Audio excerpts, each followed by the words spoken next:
ile. Yabona lento yamanzi abandayo mina ngiye ngizwe kodwa ngingayitholanga incazelo yayo, kodwa ngazi ukuthi ngoLwesihlanu ngokomthetho wasephambili mhlawumbe ngawo, kodwa sengakuqhathanisa ukuthi uma uqeda ukuhlamba ngamanzi abandayo awugodoli, uyafudumala, ongangokuthi ukugqoka uyazithatha nento zokugqoka ugcobe kahle ungajahile, kodwa ma kade ugeza amanzi ashisayo engathi ungasheshe ugqoke manje uyagodola. Kodwa ngicabanga kwenziwa yini ngoba phela lawa asuke bande, kodwa abantu-ke laba abadala njengomamkhulu kamakoti umkhize waye-ke athi yena ageza inhlobo nje ngashisayo ngaphandle uphenduke semdala ngokwemvelo nje wazi ukuthi amanzi abandayo iwona anempilo. Nje nangempela ukuthi ngiyayikhumbula indaba yakhe ubengaguli, cishe wagula futhi umkhuhlane mhlawumbe amasonto amabili ngoba eseza shona. Lokhu-ke okushiwo inkosi yaseKuphameni ukuthi thina njengoba samaNazaretha kufanele ngabe asiguli, fanele singaguli, ugule ngoba sozohamba.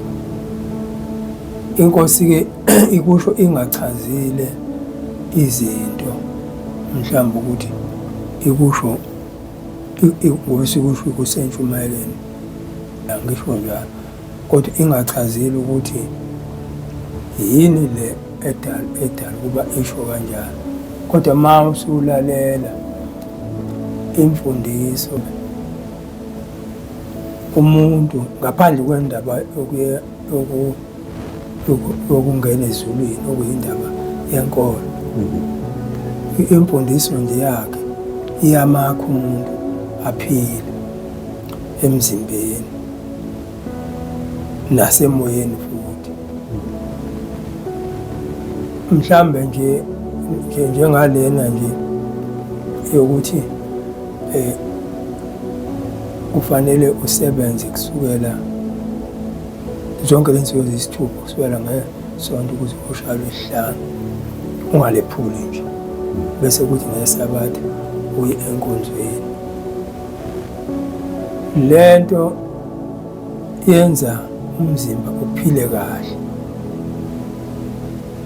enza umzimba uphile kahle. Sike sakhuluma nomama lo umakhelwane umakakhonzayo sibingelelana nje esho ukuthi hayi siyaphila kodwa imikhuhlane ikhona balizifo ukuthi minayo, kodwa into esilimaza kakhulu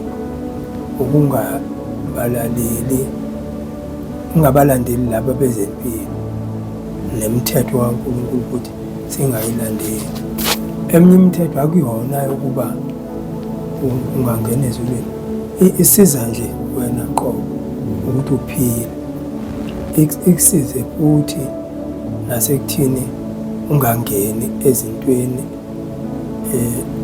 izono nengxabano emhlabeni. Ngesikhathi uzosebenza usuku nosuku umzimba uphila kahle futhi uyagwemeka ezindabeni ezingenamsebenzi ezikufaka enkingeni.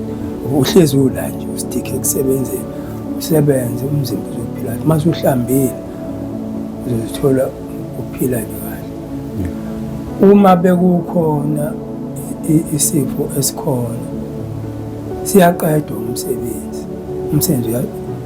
uyasehlisa isifo. Kufane nokuthi manje bukade uye kadokotela kanti cha umsebenzi. Okuyinto-ke bese kuzoba-ke ukudla-ke lokhu inkosi yaseKuphameni esifundisa ukuthi akudliwa lokhu, shembe ethi lokhu akudliwa, lokhu asikudli. Zonke lezi zinto imvamisa kuye ukuthi uma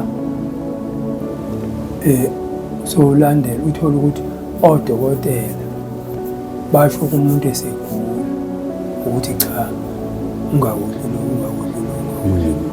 kodwa mhlambe kade asho ukuthi amaNazaretha angakudli omunye nje unkosana wayobika enkosini ukuthi uphathwa yikhanda njalo. Inkosi ithi angazi ngoba ngathi yekani uSawoti manje-ke niyaqhubeka niyawudla. Kodwa uma ngabe kukhona umuntu ogulayo kubantu nje abangenye izifo ziningi eziphatha abantu kuthiwa abangawudli uSawoti, kodwa mhlambe usho esho nje sakuthi umthetho wasesontweni.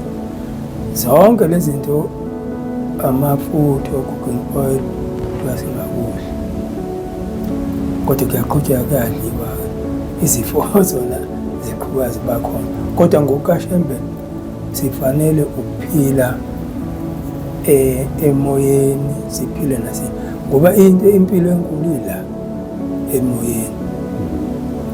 Uma umuntu ebe nenhlanhla yokuzuza ukuphila emoyeni akulula izifo zibe khona emzimbeni.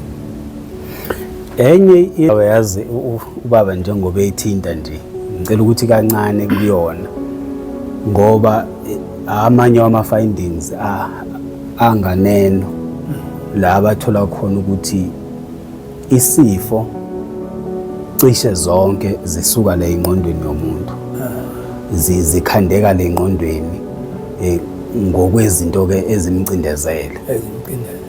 Bazothi mhlambe ne-stress siya-contribute ekutheni ukuthi umuntu yini ezogcina imphatha.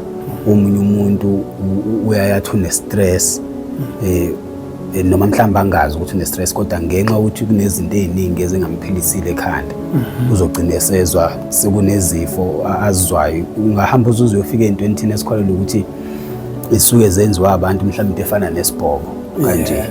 Ezinye zezinto abayishoyo ukuthi izinto othothi isekhanda ngenxa yengcindezi osuke ubhekene nayo mhlambe noma sithi senhliziyweni ngoba ezinye izinto zithi zisenhliziyweni ngenxa yesimo sokubhekene naso mhlambe sokucabanga kabanzi. Ubaba leyo mhlambe akayichaze ihlangana kanjani ukuthi kube ukuthi uma uphilile emoyeni nasemzimbeni uzophila, ingaba into ecishe ihlangane kanjani?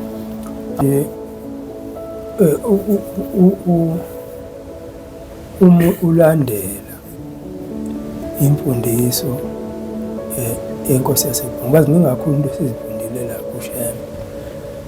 Ezinye zazo sazifunda esikoleni kodwa